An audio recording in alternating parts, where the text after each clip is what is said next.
Radio Caravane, Radio Caravane, de l'ombre des coulisses à la lumière de la piste. Radio Caravane. Bonjour, je m'appelle Sabrina, j'ai 34 ans et j'ai fait partie de l'édition 2013 de Radio Caravane. Comment tu vas? Bah écoute, ça va. Ouais. Comme une journée comme après le taf, j'ai envie de dire. Donc ça va. J'avais fait juste des études de japonais à la fac du Mirail et puis c'était compliqué. Donc j'ai abandonné.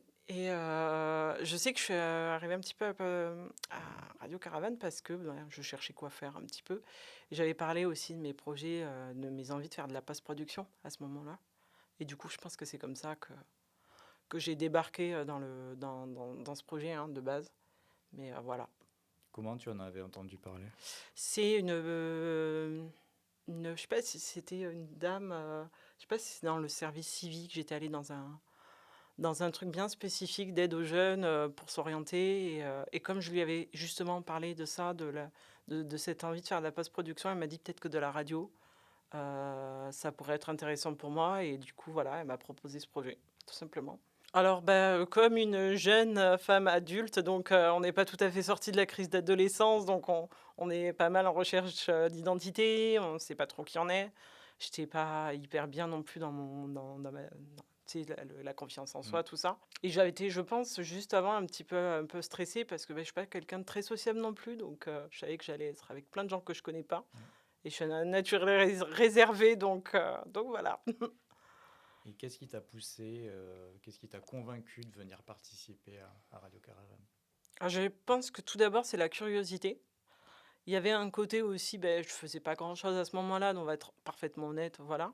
Mais il y avait vraiment un côté curieux dans le sens où ça reste une expérience en fait. Je suis à peu près sûre de ne pas faire de la radio de ma vie, mais honnêtement, c'est pas quelque chose qu'on a l'occasion de faire tous les 4 matins, quoi. Je me souviens quand même j'ai quand même des souvenirs assez précis.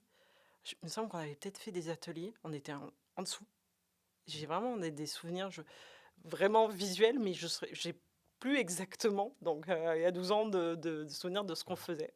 Il y avait sans doute de la présentation, des choses comme ça, mais ouais. J'ai souvenir de certains spectacles qu'on a fait parce qu'il y avait un festival, je sais plus le nom exactement, puisqu'on avait préparé justement toute notre édition de Radio Caravane dans le but de ce festival. Caravane de cirque. Ça devait être ça, ouais.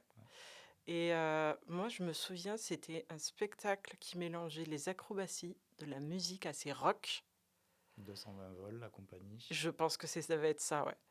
Je crois que j'ai souvenir aussi d'un tout petit spectacle, hein. Je crois que c'était 2 clowns, de souvenir. C'était plutôt émouvant, mais j'ai plus le nom. Vraiment, les noms, je n'ai plus les noms.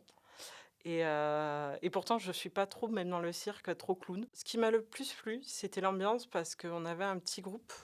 On était 6-7 quand même à être un petit peu le cœur, à être tout le temps là.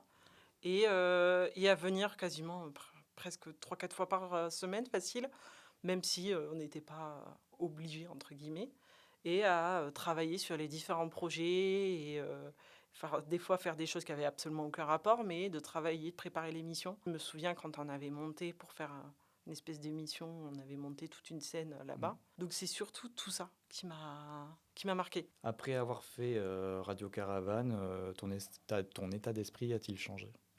Je pense que oui, un petit peu, ça aide parce que tu passes par des choses, surtout dans ma personnalité, des choses qui ne sont pas forcément agréables. Parler à la radio, des trucs comme ça. Moi, je devenais aussi rouge qu'une tomate, faire ce genre de choses. Donc, je pense qu'il y a un peu de ce côté de prendre confiance en soi. Et puis, je sais que ça marque vraiment parce que l'année suivante, si j'avais eu le temps, j'aurais bien voulu revenir, en fait. Donc vraiment, il y a vraiment une ambiance qui est particulière. En termes de compétences, on apprend à manipuler du matériel auditif, des choses comme ça, du matériel audio, des micros. Moi, je ne savais pas du tout. Donc, moi, je trouve ça toujours plus intéressant. On apprend quand même, on gère aussi, même si on est accompagné, on gère quand même un projet puisqu'on avait préparé l'émission, ce genre de choses. Donc oui, on apprend ce genre de choses, la confiance en soi. Et oui, être un peu plus à l'aise aussi à discuter devant un micro ou devant une caméra. Qu'est-ce que tu as fait depuis la Radio Caravane? Le temps a passé entre... Oui, un petit peu. Un petit peu. Au début, je me cherchais toujours. Donc, j'ai pas mal bossé en intérim parce qu'il faut bien manger. Donc, j'ai fait du e-commerce. Principalement, je travaillais à la Fnac. En intérim, j'ai fait du prêt-à-porter haut de gamme où j'étais conseillère de vente. Et puis après, j'ai fait aussi des études d'informatique en développement. Ça s'est pas bien passé. J'ai eu le diplôme, mais honnêtement, j'étais clairement pas douée. Et puis, j'ai fini en tant que serveuse polyvalente dans un salon de thé au centre-ville de Toulouse, où j'ai quand même travaillé 3 ans et demi, où pareil, là, ça a fait du bien. Ça fait partie de ces choses, ça a fait du bien. Et il y a 3 ans maintenant, je me suis complètement reconvertie. Et j'ai refait des études d'informatique, mais cette fois dans le système et réseau. Et là, non, je travaille là-dedans. Là, depuis assez récemment, je suis dans une boîte depuis 1 mois. Là. Qu'est-ce que tu penses de ton parcours si on devait faire une petite phrase en résumé? Alors, sur le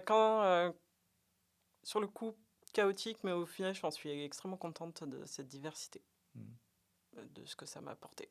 Qu'est-ce que tu dirais à une personne aujourd'hui qui hésite à participer à Radio Caravane pour la motiver?